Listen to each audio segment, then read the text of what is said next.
Capítulo 5. O banho já estava preparado. Fiquei sem graça ao pensar que Elizabeth sabia que eu ia chegar suja. Você precisa da minha ajuda? Perguntou ela. Não. A banheira era um branco impecável, com um sabonete aninhado entre duas conchas, numa bandeja de metal espelhado. Então, desça quando estiver pronta e não demore. Havia roupas limpas separadas para mim sobre uma penteadeira branca de madeira.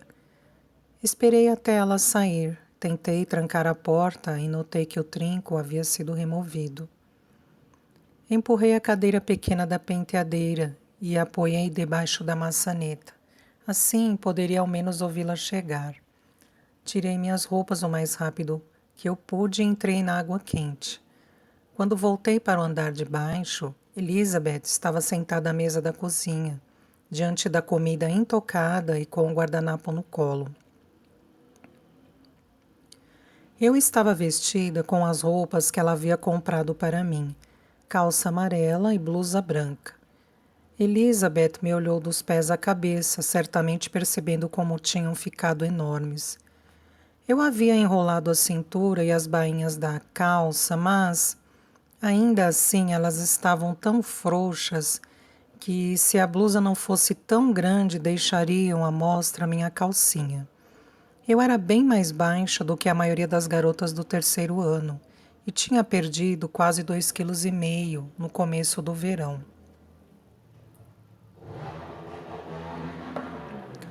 Quando contei para Meredith o motivo de minha perda de peso, ela me chamou de mentirosa, mas me levou embora assim mesmo, dando início a uma investigação formal.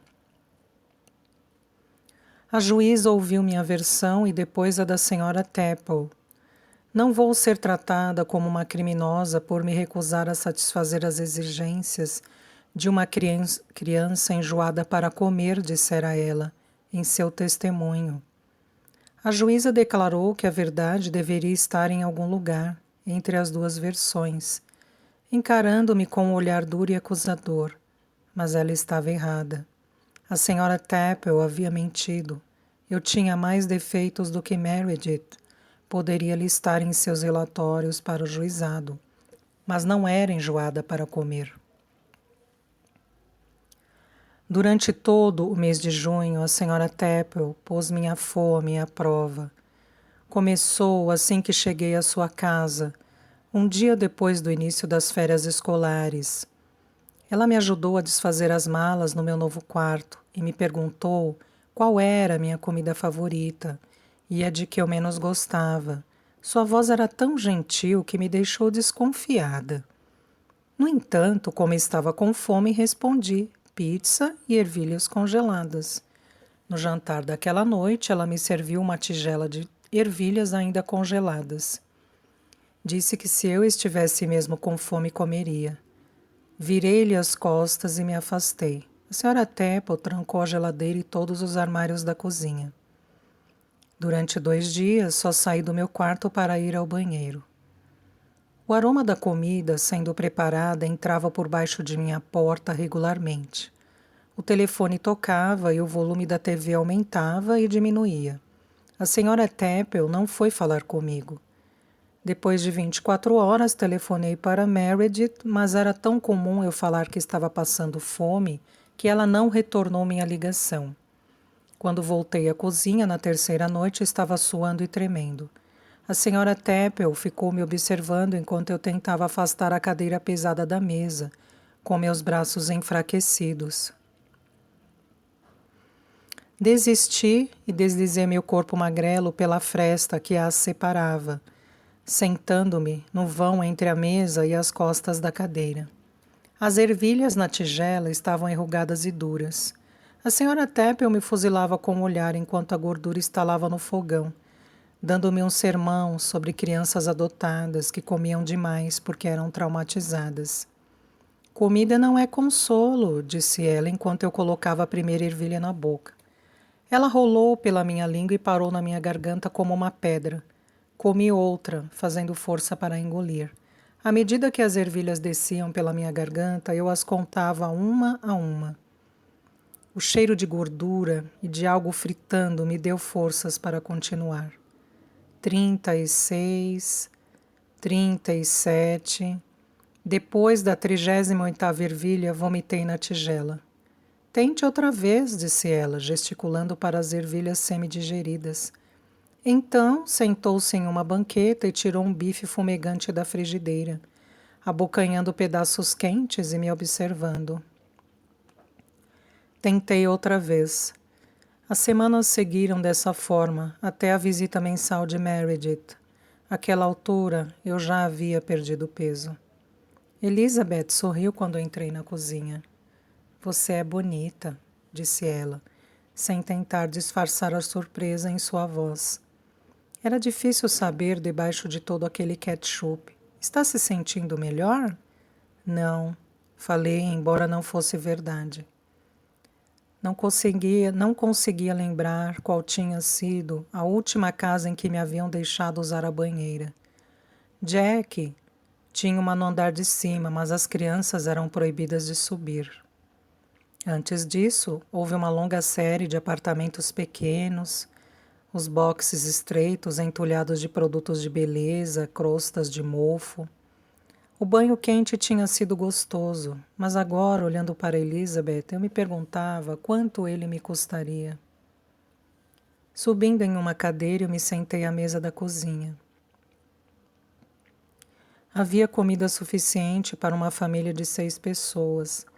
Travessas grandes de macarrão, fatias grossas de presunto, tomates cereja, maçãs verdes, queijo processado em embalagens de plástico transparentes e até uma colher cheia de pasta de amendoim sobre um guardanapo de pano branco. Era tanta coisa que nem dava para contar. Meu coração batia tão forte que eu até podia ouvi-lo. Meus lábios se curvaram para dentro da boca e os cerrei com uma mordida. Elizabeth me forçaria a comer tudo o que estava na mesa. E pela primeira vez em meses não senti fome. Olhei para ela esperando a ordem. Comida de criança, disse, gesticulando para a mesa, meio sem jeito. Como eu me saí? Não falei nada. Duvido que esteja com fome, prosseguiu ela, ao perceber que eu não ia responder. Pelo menos a julgar pelo aspecto da sua camisola. Balancei a cabeça. Coma só o que quiser, falou, mas me faça companhia até eu terminar.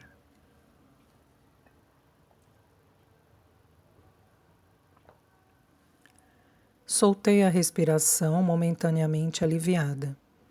Baixando os olhos para a mesa, notei um pequeno buquê de flores brancas. Estava amarrado em uma fita lilás e posicionado em cima da minha tigela de macarrão. Analisei as pétalas delicadas antes de tirá-lo de cima da comida com um tapa. Minha mente se encheu de histórias que ouvira de outras crianças sobre envenenamentos e internações. Olhei à minha volta para ver se as janelas estavam abertas caso eu precisasse fugir.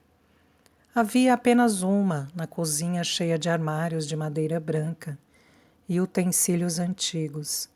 Um quadrado pequeno sobre a pia, com miniaturas de garrafas de vidro azul enfileiradas no peitoril. Estava trancada. Apontei para as flores. Você não pode me envenenar, nem me dar remédios que eu não queira tomar, nem me bater, mesmo que eu mereça. Essas são as regras. Enquanto falava, olhei com raiva para o outro lado da mesa, esperando que ela tivesse compreendido minha ameaça. Já havia acusado mais de uma pessoa de espancamento. Se estivesse tentando envenenar você, lhe daria dedaleiras ou hortênsias, ou talvez anêmonas, dependendo de quanta dor gostaria que sentisse e qual mensagem quisesse transmitir. A curiosidade venceu minha aversão por conversas.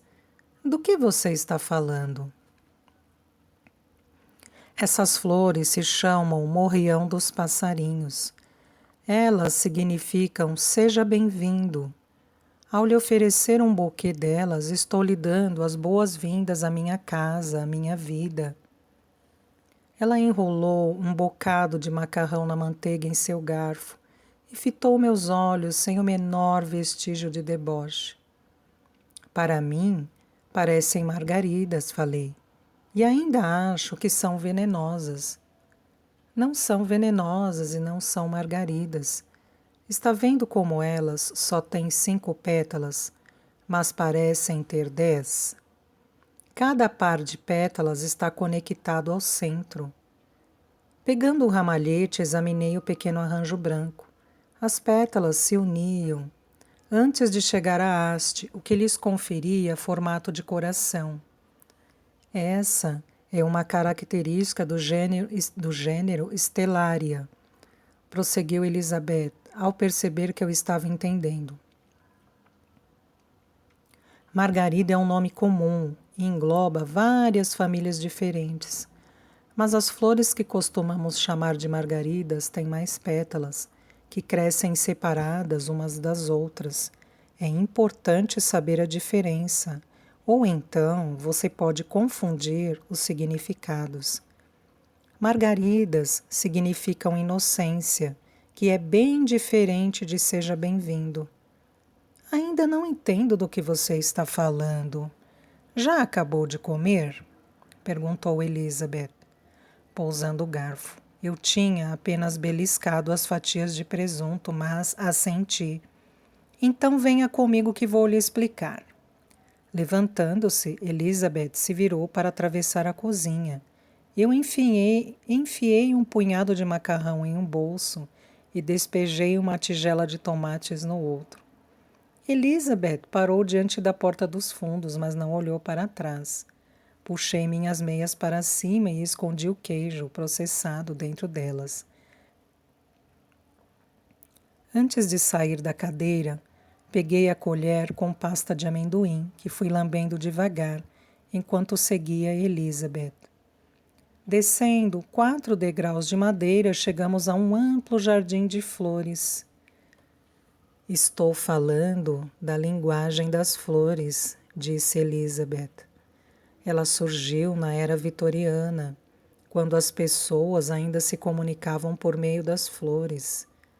Ao receber um buquê de um rapaz, as moças corriam para casa a fim de tentar decifrar sua mensagem secreta. Rosas vermelhas significam amor, as amarelas, infidelidade. Então, os homens precisavam escolher as flores com cuidado. O que é infidelidade? Perguntei enquanto dobrávamos para um caminho em que rosas amarelas nos cercavam por todos os lados. Elizabeth parou de andar. Quando ergui os olhos, vi que sua expressão tinha se tornado triste. Por um instante pensei que algo que eu dissera a havia perturbado. Mas então percebi que seus olhos estavam voltados para as rosas, não para mim. Perguntei-me quem as teria plantado. Significa ter amigos, amigos secretos, disse ela, por fim. Amigos que você não deveria ter. Não entendi a definição, mas Elizabeth já havia seguido em frente, pegando minha colher de pasta de amendoim para me arrastar junto. Puxei a colher de volta e a segui quando ela fez outra curva. Este é o alecrim, que significa lembrança. Estou citando Shakespeare. Você vai ler sua obra no ensino médio. Temos também a arquilégia, abandono, azevinho, previdência, lavanda, desconfiança. Chegamos a uma bifurcação e Elizabeth se agachou para passar sob um galho baixo.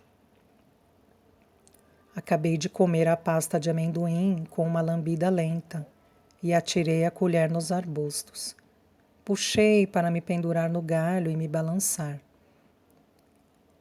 A árvore nem se mexeu.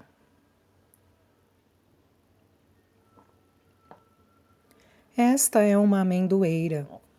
Suas flores de primavera simbolizam indiscrição, mas você não precisa saber disso.